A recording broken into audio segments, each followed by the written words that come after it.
Everyone, welcome back to my channel nursing with Arzoo. तो आज की इस वीडियो में हम आपके 3 टॉपिक कवर करने वाले हैं जो कि आपकी फाउंडेशन ऑफ नर्सिंग सब्जेक्ट से हैं, आपकी यूनिट 1 से। ठीक है, तो आज के हम वीडियो में 3 टॉपिक्स जो कवर करने वाले हैं। तो आपका पहला टॉपिक रहेगा इलनेस बिहेवियर, सेकेंड टॉपिक आपका रहेगा impact of illness on family and patient, third topic आपका रहेगा health promotion and level of disease prevention. ठीक है, तो चलिए स्टार्ट करते हैं। तो सबसे पहले हम आपका टॉपिक जो लेंगे वो होगा आपका इलनेस बिहेवियर। इलनेस बिहेवियर से आपको क्या समझ आ रहा है?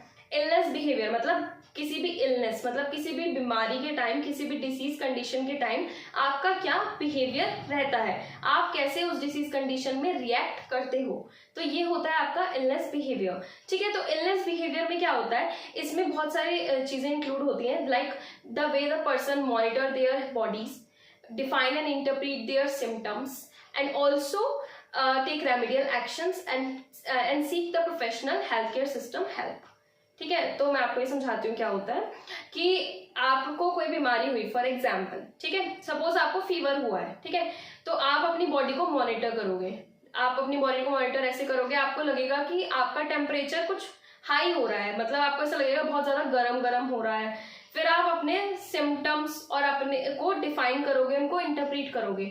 मतलब आप इसमें देखोगे कि आपको क्या क्या सिम्टम्स हो रहे हैं, जैसे कि आपको ऐसा लग रहा है फीवर तो हो ही रहा है, तेज टेम्परेचर हो रहा है, साथ में मुझे ठंड भी लग रही है, मेरे हेडेक भी बहुत ज्यादा हो रहा है और पूरी बॉडी में पेन भी हो रहा है। तो ये आपके क्या है, सिम्टम्स हैं। आपका पेन सिम्टम है, आपका फीवर के साथ साथ आपको चिल्स हो रहा है, मतलब आपको ठंड लग रही है, वो भी आपका एक सिम्टम है। आपको पेन हो रहा है पूरी बॉडी में, वो भी आपका सिम्टम है। ठीक है, फिर उसके बाद आप उसके लिए कुछ रेमेडियल एक्शंस लोगे। Remedial actions in the sense कि आप ये सोचोगे फीवर ही तो हो रहा है नॉर्मली, तो आप उसके लिए घर पे कुछ रेमेडीज ट्राई कर लोगे। लाइक फॉर एग्जाम्पल आप सोचोगे काढ़ा पी लेते हैं, या फिर घर में कोई मेडिसिन ले लेते हैं, जैसे कि पैरासीटामोल हो गया या फिर डोलो 650 हो गया, कोई भी जो आपको फीवर रिड्यूस करने के लिए हेल्प करे। तो आप ये सोचते हो कि आप घर में ही ठीक हो जाओगे, फीवर है नॉर्मल, 2-3 दिन में ठीक हो जाएगा, है ना। बट अगर आपका फीवर उसके बाद भी ठीक नहीं हो रहा है, उसके बाद भी आपकी कंडीशन और ज्यादा सीवियर होती जा रही है, तो आपको लगेगा कि अब मेरे को लग रहा है कि खाली फीवर ऐसी नॉर्मली नहीं हो रहा है, पक्का कोई और इश्यू भी है। तो तब आप एक प्रोफेशनल हेल्थ केयर सिस्टम की हेल्प लोगे। मतलब आप उसके बाद हॉस्पिटल जाओगे, वहां पे आपके कुछ टेस्ट वगैरह होंगे, देन आपको पता चलेगा कि मेन रीजन क्या है आपके फीवर होने का। ठीक है, तो ये क्या है, आपका बिहेवियर है आपकी इलनेस के टूवर्ड्स। कि सबसे पहले आपने क्या किया, अपनी बॉडी को मॉनिटर किया, फिर उसके बाद आपने उसके अपने साइन और सिम्टम्स को नोटिस किया कि आपको क्या क्या हो रहा है। देन उसके बाद आपने उसके लिए कुछ रेमेडीज ली, घर में होम रेमेडी ट्राई कर ली कि क्या पता ऐसे ही ठीक हो जाए। बट उसके बाद भी अगर ठीक नहीं हुआ है, देन आप अपनी प्रोफेशनल हेल्प लोगे किसी हॉस्पिटल्स वगैरह में चेकअप वगैरह करा के। ठीक है, तो ये आपका हो गया बिहेवियर टुवर्ड्स योर इलनेस। ठीक है, तो आपका जो इलनेस के टुवर्ड्स बिहेवियर होता है वो बहुत सारे फैक्टर्स की वजह से इन्फ्लुएंस हो सकता है। फॉर एग्जाम्पल अगर आपको कोई बीमारी है, फॉर एग्जाम्पल अगर सपोज आपको कैंसर हुआ है, ठीक है, आपका 3rd स्टेज ऑफ कैंसर है, तो आपके एक्सटर्नल वेरिएबल्स लाइक आपका सोशल ग्रुप हो गया, सोशल सपोर्ट हो गया। अगर आपको कोई बीमारी है तो आपकी अगर फैमिली से आपको सपोर्ट मिल रहा है, आपका फ्रेंड सर्कल इतना अच्छा है कि वो आपको सपोर्ट कर रहे हैं, आपकी केयर कर रहे हैं, आपको हेल्प कर रहे हैं कि आप अपना नॉर्मल फंक्शनिंग थोड़ा बहुत कर पाओ, तो आपका जो बिहेवियर होता है ना अपनी बीमारी के टुवर्ड्स, वो चेंज हो जाता है कि आपको ऐसा लगता है कि मैं ठीक हो जाऊंगा, आपको हिम्मत आने लगती है, आपको एक होप मिल जाती है। क्योंकि जब आपको आपकी फैमिली से आपका प्यार, आपको केयर मिल रही है प्रॉपर, तो आपको ऐसा लगता है, एक हिम्मत सी बनती है कि आई थिंक मैं ठीक हो जाऊंगा जल्दी ही, है ना। तो बहुत से ऐसे फैक्टर्स होते हैं एक्सटर्नल जो आपकी हेल्थ के टुवर्ड्स आपका जो बिहेवियर है, आपकी जो इलनेस के टुवर्ड्स आपका बिहेवियर है उसको इन्फ्लुएंस करते हैं। या फिर कुछ फाइनेंशियल फैक्टर्स हो सकते हैं। फॉर एग्जाम्पल अगर आप फाइनेंशियली बहुत ज्यादा वीक हो तो आप ये सोचोगे कि अब मैं अपनी बीमारी के लिए क्या ही करूं, तो आप अपनी हेल्थ के लिए बहुत ज्यादा लापरवाह हो जाओगे, क्योंकि आपको लगेगा कि बहुत ज्यादा खर्चा आएगा, क्या ही मैं ध्यान दूं, तो आपका बिहेवियर अपनी बीमारी के टुवर्ड्स डिफरेंट होगा, है ना। तो ये भी कुछ फैक्टर्स होते हैं। तो अब हम बात करते हैं, ये तो आपका इंट्रो हो गया कि इलनेस बिहेवियर क्या होता है, मैंने आपको ये बेसिकली समझाया है इसके थ्रू। अब हम बात करते हैं कि क्या स्टेजेस होते हैं इलनेस बिहेवियर के। पहला आपका जो स्टेज आता है that is symptom experience. Symptom experience मतलब कि आपको ये लगता है कि समथिंग इज रॉन्ग, मतलब आपको ये तो पता है कि कुछ ना कुछ तो गलत हो रहा है मेरी बॉडी के साथ, कि आपको ऐसा लगेगा कि कुछ फिजिकल चेंजेस आ सकते हैं, जैसे कि आपको लगेगा बहुत पेन हो रहा है, या कहीं पे कुछ रैशेज हो रहे हैं, या कहीं पे कुछ लंप सा बन रहा है, मतलब मास। आपको ऐसा लगेगा कि मेरे यहाँ पे, या सपोज फॉर एग्जाम्पल यहाँ पे कि आपके कुछ लंपी सा लग रहा है, आपको ऐसा लग रहा है कुछ गांठ टाइप है, कुछ लंप सा है, कुछ ऐसा मास टाइप है, तो दैट मीन्स आपको ये लगेगा कि कुछ तो गलत है, बट आपको ये नहीं पता कि क्या गलत हो रहा है आपके साथ। बस आपको कुछ सिम्टम्स दिखेंगे, जैसे आपको फीवर आएगा या वेट लॉस होगा सडनली आपका, तो आपको ऐसा लगेगा कि कुछ तो समथिंग इज रॉन्ग। तो मतलब सिम्टम का एक्सपीरियंस हो रहा है, आपका पहला स्टेज है। ठीक है, फिर दूसरा स्टेज जो आपका आता है that is assumption of sick role. Assumption of sick role में क्या होता है कि आपको अब पता चल गया है कि आपको कुछ सिम्टम्स हो रहे हैं, तो आप इस कंडीशन, इस स्टेट पे आप एक्सेप्ट कर लेते हो कि हाँ आप बीमार हो। सिम्टम एक्सपीरियंस में तो ये था कि आपको बस ये लग रहा था कि कुछ तो गलत हो रहा है, बट आप ये नहीं सोच रहे थे कि आप अभी कुछ बीमार हो या आपको कोई बीमारी है, कोई इलनेस है। बट आपका जो एजम्पशन ऑफ सिक रोल है उसमें क्या होता है, आप को यकीन, आप एक्सेप्ट कर लेते हो कि हाँ डेफिनेटली मुझे कोई ना कोई डिसीज कंडीशन है। तो इस कंडीशन में आपको क्या करना होता है, आप अपने रोल्स और रिस्पॉन्सिबिलिटीज जो भी हैं आप उसको थोड़े टाइम के लिए होल्ड पे डाल देते हो और प्रॉपर रेस्ट लेते हो। ठीक है, आप थोड़ा होम रेमेडीज भी लेने लगते हो घर पे, कि क्या पता ऐसे ही ठीक हो जाए, कुछ होम रेमेडियल लाइक काढ़ा वगैरह हो गया, या घर में ही कोई मेडिसिन वगैरह ले लिया आपने नॉर्मल। ठीक है, तो ये हो गया आपका एजम्पशन ऑफ सिक रोल, जहां आपको लग रहा है कि अब तो मैं पक्का बीमार पड़ गया हूँ, आप एक्सेप्ट कर लेते हो कि हाँ कुछ तो बीमारी अब है। फिर थर्ड आता है आपका इसका stage, that is medical care contact. ठीक है, मेडिकल केयर कॉन्टेक्ट में क्या होता है कि अब आपको पता चल गया आप बीमार हो, आप एक्सेप्ट कर लेते हो, लेकिन आपने रेमेडीज भी ट्राई कर ली घर पे, लेकिन रेमेडीज लेने के बाद भी आपकी जो कंडीशन है वो सीवियर होती जा रही है, या आपको कोई इमरजेंसी केयर की जरूरत पड़ गई है, तो आप इमीडिएटली कांटेक्ट करोगे हॉस्पिटल्स में। ठीक है, इमीडिएटली आप प्रोफेशनल हेल्थ केयर प्रोवाइडर्स जो होते हैं लाइक डॉक्टर्स एंड ऑल, आप उनसे फिर प्रोफेशनल हेल्प लेने के लिए आप उनको कांटेक्ट करोगे, मतलब आप हॉस्पिटल जाओगे फिर, क्योंकि आपको लग रहा है आप घर पे भी रेस्ट भी कर लिया, होम रेमेडीज भी ले ली, लेकिन आराम ही नहीं हो रहा है, तो तब आप मेडिकल केयर कांटेक्ट करोगे। ठीक है, फिर वहां पे आपको जो डॉक्टर्स होंगे जो आपको देख रहे होंगे वो आपकी बॉडी को एग्जामिन करेंगे, फिर आपको वो एक्सप्लेन करेंगे कि आपको ये सिम्टम्स क्यों हो रहे हैं, क्या इनके कॉजेज हैं, क्या रीजन है कि आपको ये सिम्टम एक्सपीरियंस कर रहे हो। फिर उसके अकॉर्डिंग वो आपको बताएंगे कि आपकी जो इलनेस है वो कितने टाइम तक रहेगी, कितना टाइम लगेगा आपको ठीक होने में, कोर्स ऑफ इलनेस क्या है आपका, और क्या आपको मेडिकेशन वगैरह लेनी होगी। तो मेडिकल केयर कॉन्टेक्ट हो गया थर्ड पॉइंट आपका। देन फोर्थ आपका आता है डिपेंडेंट क्लाइंट रोल, या डिपेंडेंट पेशेंट रोल भी आप उसको बोल सकते हो। इसमें क्या होता है, अब आपने प्रोफेशनल हेल्प ले ली है, that means you are completely dependent on the doctors और प्रोफेशनल डॉक्टर्स, कि अब आप उन पे ही कंप्लीटली डिपेंडेंट हो गए हो कि आपके जो सिम्टम्स हैं उनको रिलीफ मिल पाए, आपकी जो डिसीज कंडीशन है आपको उससे आराम मिल सके। तो आप अब उनके ऊपर ही कंप्लीटली डिपेंडेंट हो, वही आपको प्रॉपर ट्रीटमेंट प्रोवाइड करेंगे, वही आपकी हेल्प करेंगे कि आप इस डिसीज कंडीशन से बाहर आ सकें, आप एक हेल्दी लाइफस्टाइल वापस से ऑप्ट कर सकें। ठीक है, तो आप डिपेंडेंट पेशेंट रोल में यही होता है कि आप कंप्लीटली आप प्रोफेशनल हेल्थ पे या प्रोफेशनल डॉक्टर्स पे, नर्सेस पे आप कंप्लीटली डिपेंडेंट हो गए हो अपनी हेल्थ के लिए, कि वो आपकी सफरिंग को रिड्यूस कर सकें। ठीक है, फिर आपका फिफ्थ पॉइंट आता है रिकवरी स्टेज। रिकवरी स्टेज जो होता है ये आपका फाइनल स्टेज होता है। इसमें क्या होता है कि अब आपका कंडीशन, आपको मेडिसिन भी दे दी, आपको ट्रीटमेंट भी हो गया है, अब आपका फाइनल स्टेज में क्या होता है, अब आप रिस्टोर हेल्थ करते हो अपनी, मतलब अब आप वापस से अपनी नॉर्मल फंक्शनिंग पे आ जाते हो, जैसे आप बीमारी होने से पहले थे, वो आपका ये अब रिकवरी स्टेज होगा। फॉर एग्जाम्पल, अगर आपको सपोज करिए आपको नॉर्मल फीवर ही था, अब आपका फीवर सबसाइड हो गया, मतलब अब आपका फीवर खत्म हो गया, तो आप सडनली अपनी नॉर्मल फंक्शनिंग पे वापस आ जाओगे, नॉर्मल अपना काम, डेली एक्टिविटीज परफॉर्म करने लगोगे। बट अगर आपको कोई सीवियर कंडीशन थी तो आपको लॉन्ग टर्म केयर की भी जरूरत पड़ेगी, तो अब वो आपको रिहैबिलिटेशन जो आपका रहेगा, मतलब रिहैबिलिटेशन मतलब होता है to restore your health to the normal functioning as soon as possible, मतलब आपकी हेल्प करना कि आप अपनी जो नॉर्मल फंक्शनिंग पहले कर पा रहे थे वो आप दोबारा से कर सको बाय मैनी मैथड्स। ठीक है, तो रिस्टोर करने के लिए आपकी हेल्थ, फॉर एग्जांपल आपका लेग एम्प्यूटेट हुआ था, लेग एम्प्यूटेट मतलब फॉर एग्जांपल हम ले लेते हैं, लेग एम्प्यूटेट नहीं, लेग फ्रैक्चर ले लेते हैं।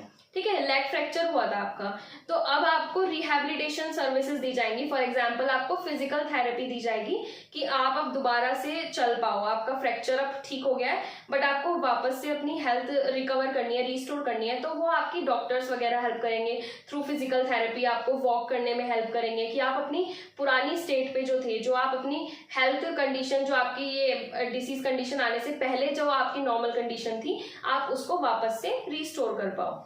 ठीक है, तो ये आपके हो गए 5 स्टेजेस ऑफ इलनेस बिहेवियर। पहला हमने पढ़ा सिम्टम एक्सपीरियंस, दूसरा हमने पढ़ा अजम्पशन ऑफ सिक रोल, तीसरा हमने पढ़ा आपका मेडिकल केयर कॉन्टेक्ट, फोर्थ हमने पढ़ा है आपका dependent patient role and fifth is the recovery stage.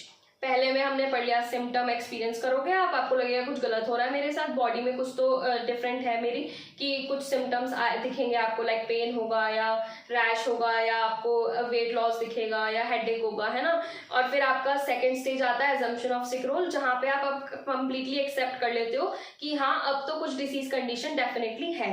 Then third आपका आता है मेडिकल केयर कॉन्टेक्ट, कि मतलब आपने बहुत सारी होम रेमेडीज वगैरह ट्राई कर ली बट आप तब भी ठीक नहीं हो रहे हो, तो तब आप मेडिकल केयर की हेल्प लोगे, जो भी आपके प्रोफेशनल डॉक्टर्स हैं अब आप उनसे हेल्प लोगे ताकि वो आपको बता सके कि आपके साथ क्या गलत हो रहा है, क्या आपको डिसीज कंडीशन है।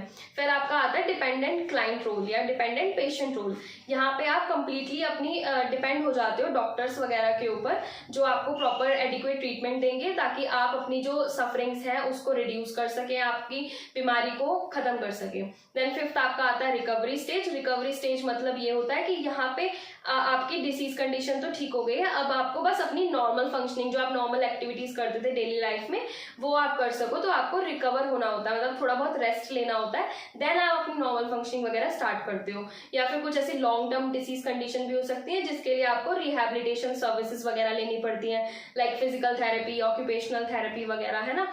तो अगर आप वो सब लोगे देन उसके बाद आप अपनी नॉर्मल फंक्शनिंग को वापस से शुरू कर सकते हो, नॉर्मल आप जो भी अपना डे टू डे एक्टिविटीज करते थे वो आप वापस से स्टार्ट कर सकते हो। ठीक है, अब सेकंड आपका टॉपिक आता है, your second topic is impact of illness on patient and family. ठीक है, तो अब हम इसके बारे में बात करते हैं कि क्या क्या इम्पैक्ट पड़ता है फैमिली पे और पेशेंट पे। सबसे पहला आपका आता है बिहेवियरल एंड इमोशनल चेंजेस। सबसे पहले फॉर एग्जाम्पल आपको पता चला कि आप बीमार हैं या आपको कोई ऐसी लाइफ थ्रेटनिंग कंडीशन हो गई है, फॉर एग्जाम्पल हार्ट अटैक है या फिर कैंसर की कंडीशन है, तो आपका जो इमोशनल और बिहेवियरल चेंजेस आएंगे बहुत ज़्यादा। फॉर एग्जाम्पल आपको पता चला, आपकी फैमिली को पता चला कि आपको हार्ट अटैक आया है, ये लाइफ थ्रेटनिंग कंडीशन है, आपकी जान भी जा सकती है ना। तो इस कंडीशन में फैमिली का जो बिहेवियर होगा वो बहुत ज़्यादा इमोशनल हो जाएंगे कि वो एकदम शॉक में भी जा सकते हैं, वो शॉक में जाएंगे, डिनायल में भी जा सकता है, वो ये कहेंगे नहीं ऐसा नहीं हो सकता है हमारे पेशेंट के साथ या हमारे फैमिली मेंबर के साथ। उनको गुस्सा भी आ सकता है, एंगर इश्यूज भी हो सकते हैं, या फिर वो डिप्रेस्ड भी हो सकते हैं आपकी कंडीशन को सुन के कि अगर आपका कोई क्लोज्ड वन है ना, तो उनके अंदर बहुत ज़्यादा एंजाइटी हो सकती है, उनको फियर, डर लगेगा कि आपको खोने का डर आएगा, तो बहुत सारे इमोशनल चेंजेस आएंगे उनके अंदर। और अगर आपको पेशेंट के अंदर भी इमोशनल चेंजेस आएंगे जब उसे पता चलेगा कि मेरे साथ कोई प्रॉपर मतलब कोई बहुत ज़्यादा ऐसी डिसीज कंडीशन आ गई है जो जल्दी से ठीक नहीं होगी, तो उसके अंदर भी बहुत सारे इमोशनल चेंजेस आएंगे। वो सोशली विड्रॉवल हो सकता है, मतलब वो अपने आप को आइसोलेट कर लेगा, अकेला रहना शुरू कर देगा पेशेंट। उसके अंदर एंगर इश्यूज आएंगे, फ्रस्ट्रेटेड होगा वो अपनी हेल्थ को लेकर, और मूड स्विंग्स होंगे, उसको डिप्रेस्ड भी हो सकता है पेशेंट, है ना। तो ये इमोशनल चेंजेस आएंगे। तो पहला आपका जो आता है that is emotional and behavioural changes. अब हम बात करते हैं सेकंड इम्पैक्ट की, that is impact of family roles. Impact of family roles में क्या होता है, अगर कोई फैमिली में आपका बीमार पड़ जाता है तो फैमिली में सबके रोल्स और रिस्पॉन्सिबिलिटीज भी तो चेंज होते हैं। जब आपके घर में कोई बीमार पड़ता है तो आप उनका एक्स्ट्रा ध्यान रखना होगा, उनकी पर्सनल हाइजीन का, उनके डेली काम एक्टिविटीज का, आपको उनकी न्यूट्रिशनल डाइट वगैरह का भी ध्यान रखना होगा प्रॉपर। तो आपकी जो वो है पेशेंट के टुवर्ड्स आपके रोल्स और रिस्पॉन्सिबिलिटीज भी चेंज होंगे, है ना। तो ये आपका इम्पैक्ट पड़ता है आपकी फैमिली रोल्स पे भी। तो फिर आपका ये हो गया, मतलब फैमिली के रोल्स और रिस्पॉन्सिबिलिटीज चेंज हो जाएंगे, उसे पेशेंट का ज्यादा ध्यान रखना होगा, चाहे उसका न्यूट्रिशन हो, पर्सनल हाइजीन हो, डेली एक्टिविटीज हो, ये सब। फिर आपका थर्ड आता है impact of on body changes. अगर आपके फॉर एग्जाम्पल ले लीजिए कि आपका एक्सीडेंट हुआ, तो आपका जो है लेग एम्प्यूटेट करना पड़ा उनको। एम्प्यूटेट मतलब लेग को आपका काटना पड़ा उनको।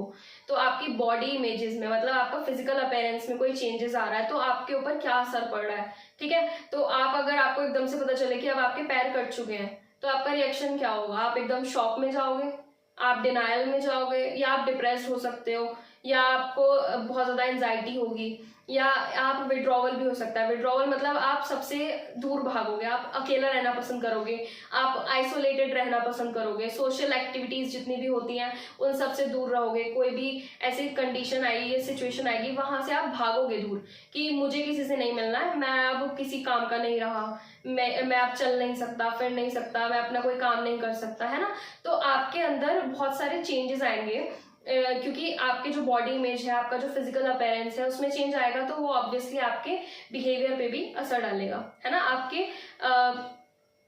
आपका जो अपनी बीमारी के टुवर्ड्स बिहेवियर रहेगा वो भी आपका चेंज हो जाएगा। कुछ लोग हिम्मत हार जाते हैं बिल्कुल ही कि अब मैं कुछ कर ही नहीं पाऊंगा, चल ही नहीं पाऊंगा, है ना।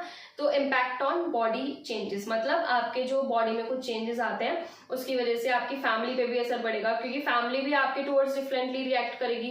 फैमिली भी बहुत ज्यादा शॉक में जा सकती है, या ये सोचेगी कि अब कैसे करेगा ये अपनी लाइफ में, क्या होगा इसके साथ। फैमिली पे भी बहुत ज्यादा असर पड़ता है अगर आपके साथ कोई ऐसी कंडीशन या सिचुएशन आ जाए, है ना। फिर उसके बाद आता है आपका impact of self concept. Self concept क्या होता है? सेल्फ कॉन्सेप्ट मतलब कि आपकी क्या मेंटल इमेज है आपके टुवर्ड्स। मतलब हम सबको पता होता है कि हमारी क्या स्ट्रेंथ है, क्या वीकनेस है। हम अपनी मेंटल स्टेट और अपने मेंटल व्यू के बारे में सब कुछ जानते हैं कि हमारे अंदर ये स्ट्रेंथ है, मेरी विल पावर बहुत अच्छी है, ये वीकनेस है कि मैं बहुत इमोशनल हूँ, है ना। तो हमें अपना सेल्फ कॉन्सेप्ट मतलब हम बहुत ज्यादा सेल्फ अवेयर होते हैं अपनी स्ट्रेंथ और वीकनेस के बारे में।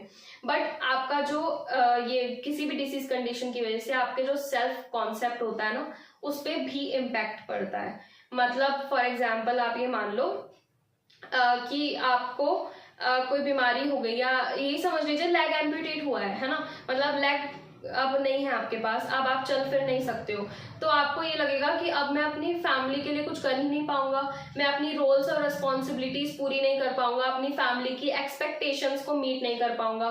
तो तब आपका जो आपकी जो स्ट्रेंथ होंगी ना, वही आपकी वीकनेस बन जाएंगी। आपकी विल पावर बहुत कम हो जाएगी, आपको ये लगेगा कि अब मैं कुछ नहीं कर सकता हूँ, तो अब मैं क्या ही करूंगा जी के, है ना। तो आपका जो स्ट्रेंथ रहेंगी, जो आपके सेल्फ कॉन्सेप्ट है, उसमें भी बहुत चेंजेस आएंगे, ठीक है। फिर आपका आता है last one, impact of family dynamics. Family dynamics मतलब कि अगर आपकी फैमिली डायनामिक्स होता है कि फैमिली में क्या नॉर्मल फंक्शनिंग है उनकी, क्या उनका आपस में बॉन्ड है, कैसे वो आपस में कम्युनिकेट करते हैं, डिसीजन मेकिंग कैसे करते हैं, है ना। फैमिली डायनामिक्स ये होता है कि कैसे एक फैमिली फंक्शन कर रही है बेसिकली। मतलब फॉर एग्जाम्पल अगर आपका अपनी फैमिली में सबका बॉन्ड बहुत अच्छा है, आपस में कम्युनिकेट बहुत अच्छे से करते हैं वो लोग, या फिर डिसीजन सब मिलके लेते हैं साथ में, है ना। तो ये सब आपका फैमिली डायनामिक्स होता है। तो अगर कोई बीमारी हो जाए किसी को, ठीक है, for example head of the family like your father, अगर उनको कोई बीमारी हो जाए तो वो आपके फैमिली डायनामिक्स पे भी असर डालेगा, क्योंकि जो आपके घर में डिसीजन लेता था फादर आपके, उनकी हेल्थ अब ठीक नहीं है, अब वो बहुत ज्यादा बीमार है, बेड रिडन है, या फिर फॉर एग्जाम्पल, तो फिर आपके जो डिसीजन मेकिंग है वो भी चेंज हो जाएंगे, आपके फैमिली की नॉर्मल फंक्शनिंग एक्टिविटीज चेंज हो जाएंगी। और अगर आप ये मानिए कि अगर आपका फैमिली में आपस में बॉन्ड बहुत अच्छा है, कम्युनिकेशन बहुत अच्छा है, आप आपस में एक दूसरे को बहुत ज्यादा सपोर्ट करते हो, तो आप एक पेशेंट जो होगा वो बहुत अच्छे से जल्दी ठीक हो सकता है। बट अगर दूसरी साइड पे अगर आपकी फैमिली में आपस में कन्फ्लिक्ट्स हैं, मतलब आपस में ही लड़ाई है, बॉन्ड अच्छा नहीं है, आपस में कम्युनिकेशन अच्छा नहीं है, आप एक दूसरे को सपोर्ट ही नहीं करते हो, तो फिर उसकी वजह से क्या होगा, जो पेशेंट होगा वो भी जल्दी से ठीक नहीं होगा, क्योंकि आप लोग काम आपस में डिवाइडेड करोगे तो आप पेशेंट को भी प्रॉपर अच्छे से ट्रीटमेंट और केयर दे पाओगे, ताकि वो अच्छे से जल्दी से ठीक हो जाए। आपका फैमिली का सपोर्ट मिलेगा तो उसके अंदर एक हिम्मत भी आएगी। तो अगर आपका फैमिली डायनामिक्स अच्छा है ना, तो आपके पेशेंट की हेल्थ भी जल्दी ठीक हो सकती है। तो आपकी फैमिली डायनामिक्स पे भी बहुत ज्यादा असर पड़ता है अगर कोई आपकी फैमिली में बीमार पड़ जाता है तो, ठीक है। तो आपने यहाँ पे क्या पढ़ा, सबसे पहले हमने पढ़ा है यहाँ पर बिहेवियरल एंड इमोशनल चेंजेस आएंगे। सेकंड हमने पढ़ा कि आपकी फैमिली में रोल्स और फंक्शंस जो होंगे, रेस्पॉन्सिबिलिटीज होंगी, सबकी चेंज हो जाएंगी अब।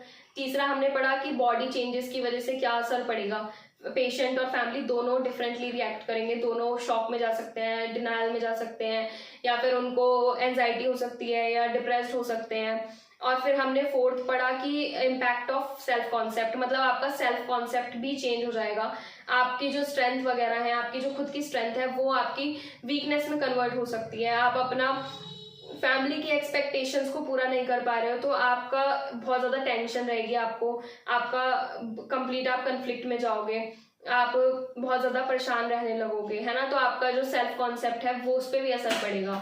फिर फोर्थ हमने पढ़ा impact of family dynamics, fifth हमने पढ़ा impact of family dynamics. Family dynamics मतलब कि आपकी जो फैमिली की नॉर्मल फंक्शनिंग है उस पर भी असर पड़ेगा, और आपका जो आपस में आप एक दूसरे का ध्यान रखते हो पेशेंट का, अगर आपके बीच में अच्छा बॉन्ड है, कम्युनिकेशन अच्छा है, तो आपका पेशेंट जल्दी ठीक हो सकता है। और अगर आपके फैमिली में डिसीजन मेकिंग वगैरह अच्छी नहीं है, या फिर आप आपस में ही कन्फ्लिक्ट है, या फिर आपस में ही आपका बॉन्ड अच्छा नहीं है, तो फिर वो आपकी फैमिली डायनेमिक्स पे भी असर डालेगा, आपकी फैमिली की फंक्शनिंग पे भी, एक्टिविटीज पे भी असर डालेगा। ठीक है, तो ये हमने पढ़ लिया second topic, that is impact of illness on family and patient. अब थर्ड हमारा टॉपिक जो है that is health promotion and level of disease prevention. ठीक है, डिसीज कैसे प्रिवेंट कर सकते हैं अब हम, तो सबसे पहले हमारा आता है प्राइमोर्डियल प्रिवेंशन। ठीक है, प्राइमोर्डियल प्रिवेंशन का मतलब है कि फॉर एग्जाम्पल अगर आप अपने जो चिल्ड्रन है उनको चाइल्डहुड से ही आप ऐसे हेल्दी लाइफस्टाइल को एनकरेज करोगे, और जो अनहेल्दी लाइफस्टाइल है उसको डिस्करेज करोगे कि स्पाइसी फूड नहीं खाना है, जंक फूड वगैरह नहीं करना है, ये अवॉइड करना है, फिजिकली फिट रहना है, एक्टिव रहना है। तो अगर आप बचपन से ही उनको हेल्दी लाइफस्टाइल ऑप्ट करवा के चलोगे तो इन फ्यूचर जब वो अडल्ट होंगे तो उनको डिसीज कंडीशन होने के चांसेस भी बहुत ज़्यादा कम होंगे। तो आप अर्ली ही प्रिवेंट कर रहे हो, उनकी चाइल्डहुड में ही उनको प्रिवेंट करके चल रहे हो कि आगे उनको कोई डिसीज कंडीशन ना हो। ठीक है, तो हमारा प्राइमोर्डियल प्रिवेंशन में ये आता है, फॉर एग्जाम्पल जैसे पेरेंट्स हैं वो अपने बच्चों को ऐसे बचपन से ही सिखा के चलें कि बेटा आपको हेल्दी डाइट लेनी है, आपको अच्छा अच्छा खाना खाना है, आपको ये जो चॉकलेट्स हैं, ये जंक फूड है, ये स्पाइसी फूड है, ये आपको नहीं खाना है, अवॉइड करना है। आप अपने बच्चों को फिजिकली एक्टिव रखोगे, उनको डेली आप कोई भी फिजिकल एक्टिविटीज करा सकते हो, जैसे क्रिकेट वगैरह खेल सकते हैं बच्चे, बास्केटबॉल वगैरह खेल सकते हैं। तो वो स्टार्टिंग से ही अगर उनका हेल्दी लाइफस्टाइल रहेगा तो आगे चल के उनको कोई डिसीज कंडीशन होने के चांसेस भी बहुत कम होंगे, है ना। बट अगर वो अनहेल्दी लाइफस्टाइल अपनाएंगे तो इन फ्यूचर आगे चल के उनको बहुत सी डिसीज कंडीशन हो सकती हैं, जैसे कि वो हाइपरटेंशन होने के चांसेस हैं, या फिर कोई कार्डियोवास्कुलर डिसीज होने के चांसेस है, कोलेस्ट्रॉल उनका हाई रहने लगेगा, है ना। तो इसलिए अगर आप स्टार्टिंग से ही उनका लाइफस्टाइल चेंज हेल्दी रख के चलोगे तो आगे भी उनकी हेल्थ जो है वो अच्छी रहेगी। That is primordial prevention. फिर दूसरा आपका आता है प्राइमरी प्रिवेंशन। प्राइमरी प्रिवेंशन होता है कि आपने एक्शंस ले लिए prior to the onset of any disease condition. मतलब अभी आपको कोई डिसीज नहीं है, आपने पहले ही कुछ एक्शंस ले लिए हैं, कुछ ऐसे मेजर्स ले लिए हैं ताकि आपको वो बीमारी इन फ्यूचर हो ही ना, आप उनको उस बीमारी से अपने आप को प्रिवेंट करके चल रहे हो। फॉर एग्जाम्पल इसमें आपका आता है हेल्थ प्रमोशन एंड कुछ स्पेसिफिक प्रोटेक्शन। हेल्थ प्रमोशन मतलब कि आप अपनी हेल्थ को मेंटेन करके रख सकते हो कि थ्रू हेल्थ एजुकेशन अगर आपको मिलेगी, या फिर गुड हेरिडिटी, अगर आपकी फैमिली के जो आपको कैरेक्टरिस्टिक्स मिलते हैं, heredity characters from your family to the next generation, अगर वो हेरिडिटी कैरेक्टर्स अच्छे होंगे तो आगे आने वाली जनरेशन की हेल्थ भी अच्छी रहेगी। तो आप न्यूट्रिशन पे बहुत ज़्यादा ध्यान दो, अगर अपना प्रॉपर न्यूट्रिएंट डाइट लो, प्रोटीन इनटेक अच्छा हो, विटामिन वगैरह आप अच्छे से डाइट में इंक्लूड कर रहे हो तो आपकी हेल्थ प्रमोटेड रहेगी, तो आपको कोई डिसीज इन फ्यूचर होने के चांसेस भी बहुत ज़्यादा कम होंगे। और स्पेसिफिक प्रोटेक्शन में आता है आपका जैसे कि इम्यूनाइजेशन। इम्यूनाइजेशन क्या होता है कि आप कुछ वैक्सीन्स होती हैं जो आपको बचपन से ही लगाई जाती हैं, जिससे कि आपको कोई भी डिसीज कंडीशन होने के चांसेस बहुत कम होते हैं। जैसे कि फॉर एग्जांपल आपका BCG वैक्सीन होती है जो हम ट्यूबरक्लोसिस कंडीशन से प्रिवेंट करने के लिए बचपन में ही लगा देते हैं। जैसे ही बेबी का बर्थ होता है उसी के बाद हम उसको BCG वैक्सीन हो गया, हेपेटाइटिस B की वैक्सीन हो गई, या फिर और भी बहुत सारी वैक्सीन होती हैं, पोलियो वैक्सीन वगैरह हो गई। और कुछ वैक्सीन ऐसी होती हैं जो आप अडल्ट लाइफ में भी दे सकते हो, जैसे कि अभी आपको पता है कि सर्वाइकल कैंसर बहुत ज़्यादा स्प्रेड हो रहा है, सर्वाइकल कैंसर के लिए भी वैक्सीन है, दैट इज HPV वैक्सीन है। तो आप वो लें, तो आप अपने आप को अर्ली ही प्रिवेंट करके चल रहे हो कोई भी बीमारी से, प्राइमरी प्रिवेंशन लेके चल रहे हो कि कोई बीमारी अभी हुई नहीं है लेकिन आप पहले से पहले ही उसके टुवर्ड्स कोई एक्शन लेके चल रहे हो, ठीक है।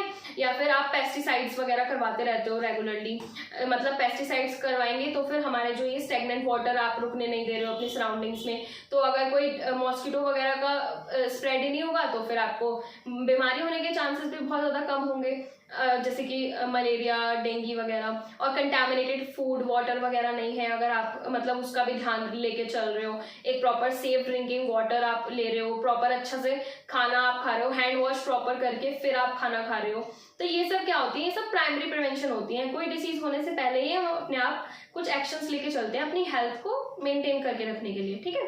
फिर आपका दूसरा आता है सेकेंडरी प्रिवेंशन। सेकेंडरी प्रिवेंशन में क्या होता है कि अब आपको डिसीज कंडीशन हो गई है बट आप उसमें कुछ फर्दर कॉम्प्लिकेशन होने से बचाने के लिए कुछ एक्शंस लेते हो, ठीक है। जैसे कि फॉर एग्जांपल अगर आपको पता है कि अब आपको कोई बीमारी लग गई है तो आप उसके टुवर्ड्स कुछ ऐसे एक्शंस लोगे, आप प्रॉपर ट्रीटमेंट ले लोगे, प्रॉपर आप अपने न्यूट्रिशन का ध्यान देने लगोगे, अर्ली डायग्नोस कर लोगे, स्क्रीनिंग टेस्ट वगैरह कराते रहोगे, तो आप अपनी हेल्थ को फर्दर डेटोरिएट मतलब फर्दर आप अपनी हेल्थ को खराब होने से बचा सकते हो, ठीक है, उसको और कॉम्प्लिकेटेड होने से बचा सकते हो अपनी हेल्थ कंडीशन को, ठीक है। फॉर एग्जांपल अगर जैसे कि आपको पता है कि कैंसर अगर आपको इनिशियल स्टेज पे पता चल जाता है, फर्स्ट स्टेज पे ही, तो आप उसको आराम से बच सकते हो, आप कीमोथेरेपी ले सकते हो, रेडिएशन थेरेपी ले सकते हो, और कुछ एंटी कैंसर ड्रग्स वगैरह होते हैं उनसे आप बच जाओगे। बट अगर आपने अपना स्क्रीनिंग टेस्ट ही नहीं कराया, स्क्रीनिंग टेस्ट मतलब CT scan, MRI, chest x ray, सब स्क्रीनिंग टेस्ट होते हैं, अगर आपने वही नहीं कराया तो आपको पता ही नहीं चलेगा कि आपको कैंसर हो गया है। जब आपका 4th स्टेज आएगा, 3rd स्टेज आएगा, तब आपको सिम्टम्स दिखेंगे, तो तब तक तो बहुत देर हो जाएगी, है ना। तो अगर आप अपना अर्ली स्क्रीनिंग करा के चलो, अर्ली डायग्नोसिस और प्रॉपर ट्रीटमेंट लो, अपना एडिक्वेट ट्रीटमेंट लेके चलोगे, तो आप अपनी डिसीज जो आपको हुई है उसको फर्दर कॉम्प्लिकेट होने से बचा सकते हो, है ना। और प्राइमरी प्रिवेंशन में एक चीज मैं बताना रह गया था कि प्राइमरी प्रिवेंशन में क्या है, आप रूटीन हेल्थ चेकअप भी कराना चाहिए आपको ईयरली, एवरी ईयर आपको अपना पूरा बॉडी चेकअप कराना चाहिए, ताकि आप अपनी बीमारी का जल्दी से जल्दी पता कर सकते हो अगर आपको कुछ लग रहा है कि आपको कोई बीमारी हो सकती है या फिर है ना।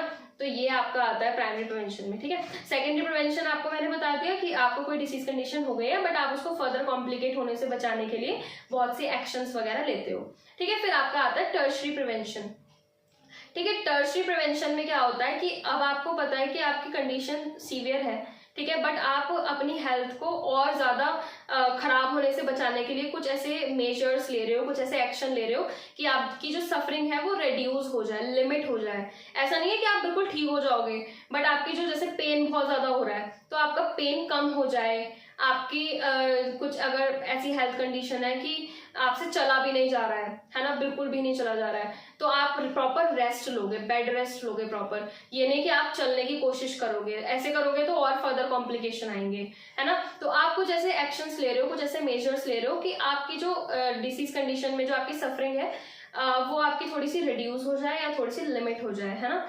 तो उसके लिए जैसे आपका डिसेबिलिटी लिमिटेशंस आ जाते हैं, फॉर एग्जांपल आपके फ्रैक्चर हुआ है लेग में, ठीक है, तो आप क्या करोगे, इमीडिएटली आप प्लास्टर कास्ट लगवाओगे, ठीक है, क्योंकि अगर आप नहीं लगवाओगे उसके बाद भी आप अपनी कंडीशन को नेग्लेक्ट करते रहोगे और तब भी आप नॉर्मल चलते रहोगे, तो वो आपकी फर्दर कॉम्प्लिकेशन हो जाएगी बहुत ज्यादा कि आप चल भी नहीं पाओगे। तो इसलिए बेटर है ना कि आप पहले से पहले ही उसका इलाज करके चलो, तो आप प्लास्टर कास्ट का एप्लीकेशन करोगे ताकि आपका जो फ्रैक्चर है वो जल्दी ठीक हो जाए, ठीक है, फॉर एग्जांपल था। या फिर फॉर एग्जांपल आपको हार्ट अटैक आया है, तो हार्ट अटैक की कंडीशन में क्या होगा, आपको कंप्लीट बेड रेस्ट बोलेंगे डॉक्टर, आपको ऑक्सीजन की सप्लाई दी जाएगी, आपको ड्रग्स दिए जाएंगे आपकी उसके लिए हार्ट अटैक की कंडीशन में, ताकि आपकी डेथ को प्रिवेंट कर सकें। क्योंकि टर्शरी प्रिवेंशन में क्या होता है कि आपकी कंडीशन लाइफ थ्रेटनिंग भी होती है, ऐसा भी हो सकता है कि अगर आपने अभी कुछ एक्शन या मेजर नहीं लिया इमीडिएट तो आपकी डेथ भी हो सकती है, तो टर्शियरी प्रिवेंशन में हम जितने भी मेजर्स ले सकते हैं एक इंसान की जान को बचाने के लिए, वो सब हम लेंगे ताकि एक इंसान की जान बच सके। ठीक है, ये आपका अनदर एग्जाम्पल था हार्ट अटैक का।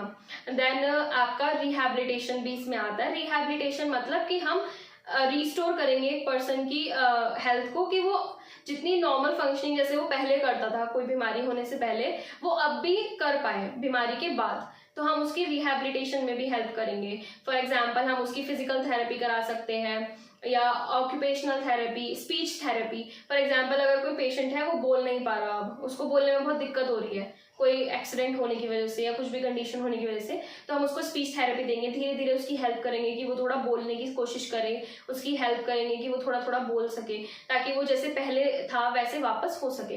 तो रिहैबिलिटेशन भी आपका टर्शियरी प्रिवेंशन में आता है। ठीक है, तो आई जस्ट होप कि आपको ये तीनों टॉपिक समझ आए होंगे। आपका पहला टॉपिक जो हमने लिया था वो था आपका इलनेस बिहेवियर, जिसके हमने स्टेजेस देखे थे। उसके 5 स्टेजेस थे आपके। देन आपका हमने पढ़ा सेकंड में हमने आपका impact of illness on family and health patient पढ़ा था। देन थर्ड हमने आपका पढ़ा लेवल ऑफ डिसीज प्रिवेंशन, जिसमें आपके हमने क्या पढ़े, primordial prevention, primary prevention, secondary prevention and tertiary prevention. ठीक है, आई जस्ट होप आपको ये तीनों टॉपिक अच्छे से समझ आए होंगे। और अगर आपको कोई भी डाउट है, कोई भी क्वेरी है, या आप चाहते हैं कि मैं कोई भी टॉपिक और एक्स्ट्रा कवर करूं, तो comment down below. I just hope कि आपको अच्छे से समझ आया होगा। So subscribe to my channel, like and share, and please bell icon को प्रेस करें ताकि आपको जितने भी इंपॉर्टेंट नोटिफिकेशन है वो मेरे लेक्चर से रिलेटेड वो आपको आ सके। So I just hope it helps. Thank you so much for watching. Bye bye.